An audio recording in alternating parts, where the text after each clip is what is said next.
addressed everything. And they said, you know what? We love what Rashad Bateman has done. We know who Zay Flowers is, but let's go add that veteran in DeAndre Hopkins who can help that room be just a little bit better, a little bit smarter, a little bit more experienced. I love everything about the Baltimore Ravens, and I feel like even the coaching?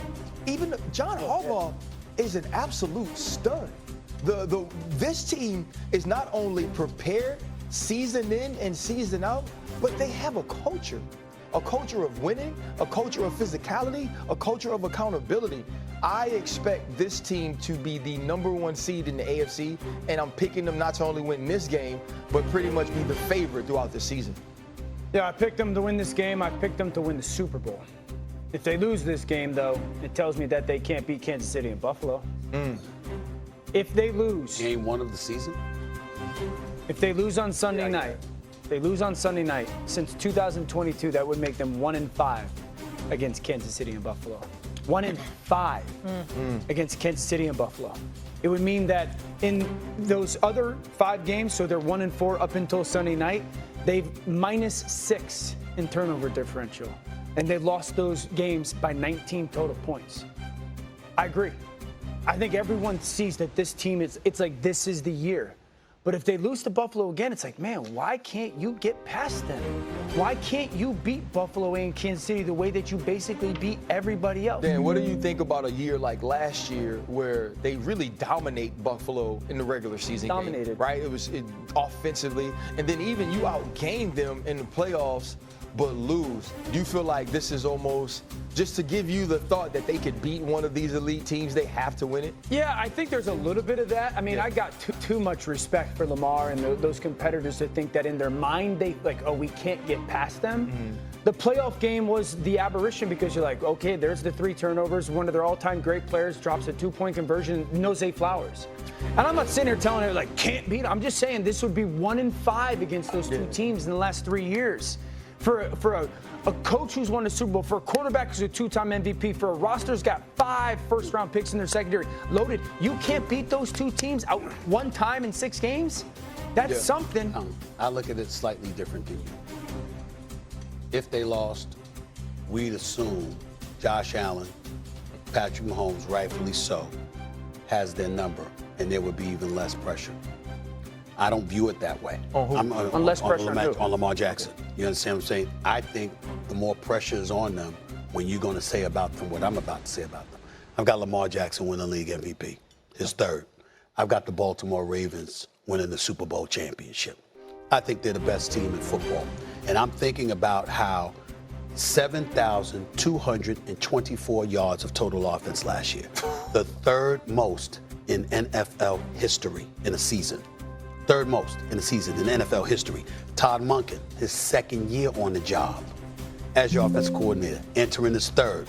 You've got pretty much all your starters returning. Now, they were pretty much injury-free last year. Can't rely on that kind of luck this go-round. So maybe they may face some different level of adversity this year than they faced last year, but I'm just of the mindset right now, just looking at them. 12 players who logged at least 400 offensive snaps for the Baltimore Ravens in 2024, 11 are returning. 11. I'm just looking at them, and I'm saying everybody's there. Continuity, chemistry, cohesiveness, they got it. So that's why I say I don't think there's a team or organization under more pressure than the Baltimore Ravens. Who's under, in your guys' opinion, who's under more pressure? Is it Harbaugh or is it Lamar Jackson? I think it's the players. I think it's Lamar Jackson. The players have not been themselves in the postseason what they are in the regular season. That's fair to say, as much as we got love and admiration for them. That's why I think that there's no organization or team under more pressure. We can rattle off everything that this organization has. This is as good a situation when it comes to going to win a Super Bowl that this organization maybe ever has had.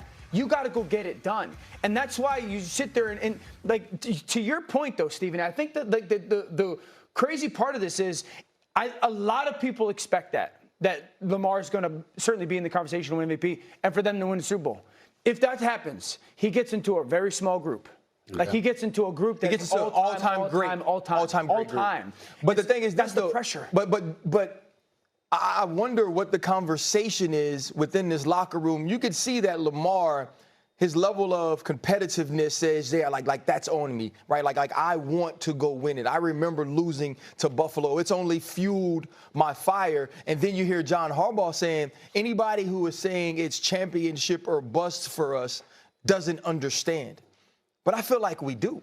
I feel like when you have a quarterback like Lamar Jackson, the expectation is that you'll be good enough to win a championship. When you build around a quarterback like Lamar Jackson, the expectation that a championship is the goal, a championship is the destination, that expectation only rises. And so for me, that's what they should be preaching every single day. Not that we have to look at the end of the journey, but we have to know that every week is a step toward one goal and one goal only, and that's building to hoisting that trophy. Like that's why the game Sunday night is so interesting, even though it's week one. You know, I make the point of, well, if Baltimore loses, they're 1-5 against those teams. So you're sitting there and there's that doubt, like you can't beat them. But then it's also Buffalo.